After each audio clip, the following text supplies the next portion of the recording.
നിങ്ങൾ പഠിപ്പിക്കേണ്ടത് ശരിയായ രീതിയിൽ ഇത് നിങ്ങൾ പഠിപ്പിക്കണം. പഠിപ്പിക്കേണ്ടത് എന്താ? ജീവിതം നിങ്ങൾ പഠിപ്പിക്കണം. അത് നിങ്ങളുടെ ഒരു ബാധ്യതയാണ്, ജോലിയാണ്. പണ്ട് ഞാൻ ഈ പഠിക്കുന്ന കാലം ഞാൻ ഓർത്തുവാണ്. നിങ്ങൾ അധ്യാപകരാവാൻ പോകുന്നതുകൊണ്ട് ഞാൻ പറയുന്നതാണ്. പഠിക്കുമ്പോൾ എനിക്കങ്ങ് സംശയങ്ങളാണ്. എനിക്ക് സംശയമില്ലാത്ത സമയമില്ല. കാരണം ലോജിക്കലല്ല എന്ന് തോന്നുന്ന ഒരു കാര്യം അധ്യാപകൻ പറഞ്ഞാലും ഞാൻ എഴുന്നേറ്റ് ചോദിക്കും. എഴുന്നേൽക്കുമ്പോഴേ പറയും, നിനക്ക് സംശയം തുടങ്ങിയല്ലോ എന്ന് ചോദിക്കും. സംശയമുള്ളത് എനിക്കിത് മനസ്സിലാകാത്തതുകൊണ്ടാണ് എനിക്ക് സംശയം. കാരണം ഈ അധ്യാപകൻ പറയുന്നത് ശരിയല്ല എന്നൊരു സംശയം എനിക്കുണ്ട്. അതുകൊണ്ടാണ് ഞാൻ ചോദിക്കുന്നത്. അവരുടെ അടുത്ത് അങ്ങനെ ഒന്നിലധികം പ്രാവശ്യം ചോദിക്കാനും പാടില്ല. പണ്ട് ഞാനത് പഠിക്കുമ്പോൾ സൂക്ഷിച്ചാൽ ദുഃഖിക്കേണ്ട എന്നൊരു പാഠം ഉണ്ടായിരുന്നു. നിങ്ങൾക്കൊന്നും അത് അറിഞ്ഞൂടാ.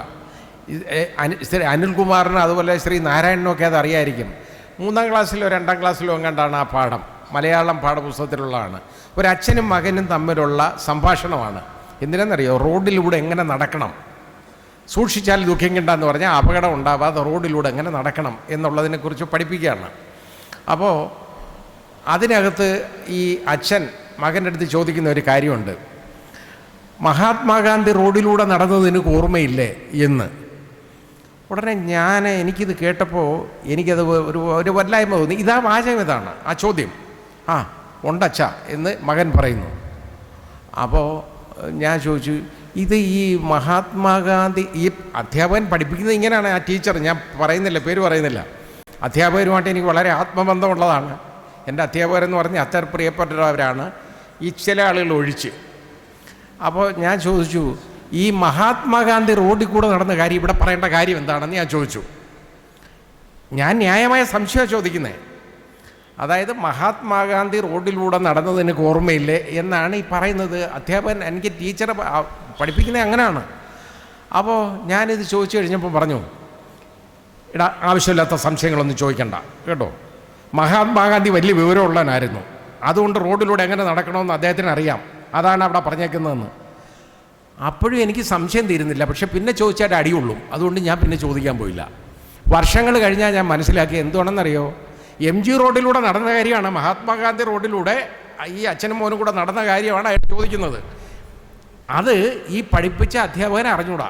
ഈ സാർ എന്നെ പഠിപ്പിച്ചത് ആ രീതിയിലാണ് പഠിപ്പിച്ചത്. അതുകൊണ്ടാണ് ഞാൻ പറഞ്ഞേ, കുട്ടികളെ തെറ്റിദ്ധരിപ്പിക്കുന്ന ഒന്നും ആവരുത്. നിങ്ങൾക്കറിയാൻ പാടില്ലാത്ത കാര്യങ്ങൾ ചിലപ്പോൾ സംശയം ചോദിച്ചെന്നിരിക്കാം.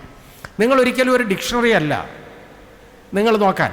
അപ്പോൾ ഞാൻ അഭിഭാഷകനായിരിക്കുമ്പോൾ എൻ്റെ അടുത്ത് ഒരുപാട് ആളുകൾ വരും. വലിയ വക്കീലായിരുന്നു ഞാൻ. എൻ്റെ അടുത്ത് വന്ന് ചോദിക്കും, ഒരു പ്രശ്നം വന്ന് ചോദിക്കാൻ പറഞ്ഞാൽ എനിക്കറിയാൻ പാടില്ലാത്ത നിയമങ്ങൾ നമ്മുടെ രാജ്യത്തുണ്ട്, ഇപ്പോഴും ഉണ്ട്.